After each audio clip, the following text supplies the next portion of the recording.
guys, welcome back to my channel and thank you so much for tuning in. So as you can see, it is a little different of a setup here. I have moved, so that is why I haven't been able to be super consistent here on my channel, but I am bringing you guys a bomb video, okay? Because this video is going to teach you guys how to target all of your glutes, okay? The side glutes, the bottom glutes, the top glutes, the whole glute. So we're just gonna jump right into this. Don't forget to subscribe to this channel if you're not already, and give this video a thumbs up if you like this style of content. That way I can make more just like this. Just support your girl and lets me know which videos you like, which videos you don't. So yeah, if you do like this video, give it a thumbs up.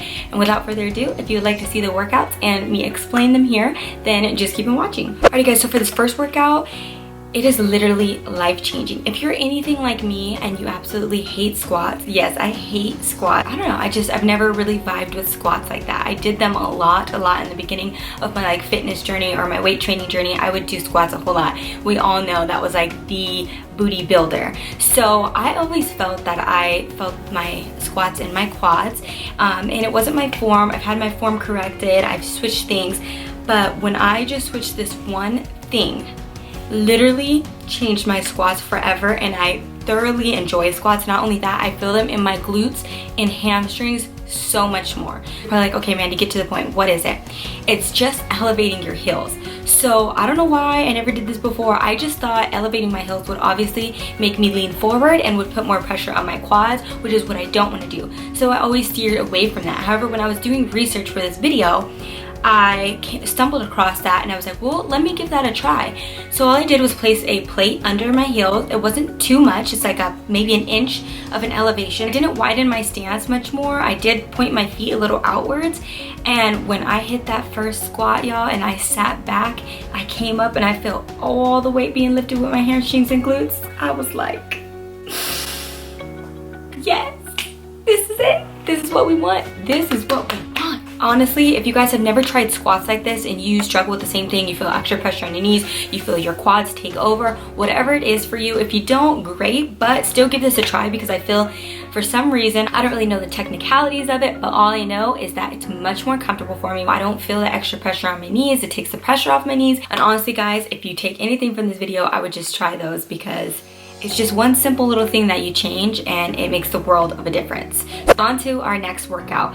This workout is just reverse lunges, but again, we're gonna be elevating our front foot. So the thing with adding in this plate and adding an elevation is it's almost adding like a step up. So instead of just a regular reverse lunge, you feel this again so much more, because you're kind of stepping up. Even though it's just that 1 inch, I feel your muscle contract even more because it's trying to step up onto the plate versus just stepping straight up onto the ground, on the level ground. And this one is similar to the first workout. You feel it in your lower glutes and in your hamstrings. So for our next workout, we are going to be doing hip thrusts, obviously, okay, but we're not doing just regular hip thrusts. We are going to be doing staggered feet hip thrusts. So with staggered hip thrusts, basically it's almost similar to just doing a one-legged hip thrust or a single leg hip thrust, where you're just using one leg and the other one is up in the air. But instead of taking that all the way up in the air, you're just setting that foot kind of in front of you. That way the leg that's not at the 90-degree angle, you're not really using to thrust up. It creates more of a challenge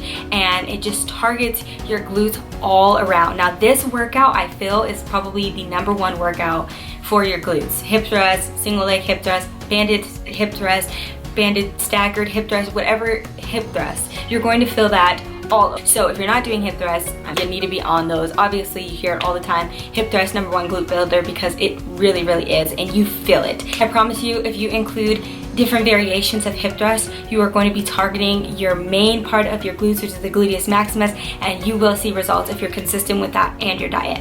So definitely include that. That is an all-around glute workout that I love.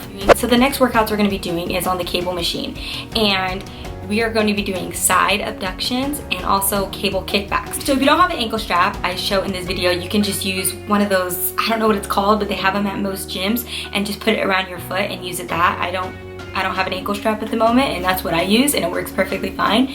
But for donkey kicks, I really feel like this targets the top of your glutes. Now, it's really important that your back is neutral and that you're not going too heavy on the weight, because going too heavy on the weight is going to sacrifice your form, and it's going to make you use your back a lot more, and you're just going to be in pain. So don't do that. Go light on the weight. That way you can get full range. You can bring your leg up as high as possible, and you really feel it at the top of your glutes. So I love to do this workout after I do like compound lifts. I'm doing a lot of sumo deadlifts or squats and things like that I'm working the bottom glutes. I like to add in these cable kickbacks to target the top of my glutes as well with my hip thrust, and then boom, girl, you targeted all your glutes. We're not even through the video and we pretty much hit most of our glutes, but let's not forget about the most important, I feel, the most missed part of the glutes that don't really get as much attention as the other parts, and that is going to be the side glutes. So that's going to be abductions, any type of abductions. You can do laying abductions, you can do standing cable abductions as I show here in this video. You can do sitting abductions with the abduction machine if you have that at your gym.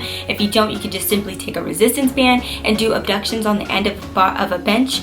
But I've been including abductions of any type of sort in each leg day, because it is really important to me that I'm paying attention to all parts of my glutes. If you're in the beginning of your journey, don't make the mistake like I did and totally not pay attention to my side glutes, and then I have, you know, a nice looking butt but no hips at all. So if you want to avoid that, I would definitely say from the beginning, pay attention to your side glutes. Make sure that you're including in abductions. Just make sure that you're paying attention to that and that you're working those out. Alrighty, so now that we have covered all of the glutes, there's definitely more workouts that you can do that targets, you know, even more. Like, I didn't include sumo deadlifts. I've done them plenty of times here on my channel, but those are great for your bottom glutes and hamstrings. There's so many different workouts, but I really wanted to highlight these because I feel these are the ones that I feel so much in my glutes, and I really feel if you include all of these 1 day out of the week, 2 days out of the week, I think you'll really start to see a difference in your overall butt and its shape.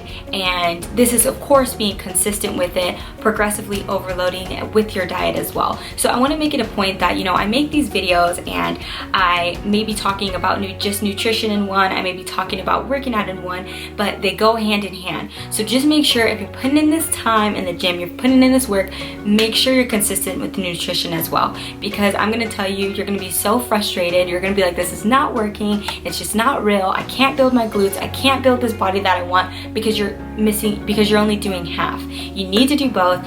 Remember, the workouts are only 20% and those are super hard, so just make sure that you're doing the other 80%, which is going to be nutrition.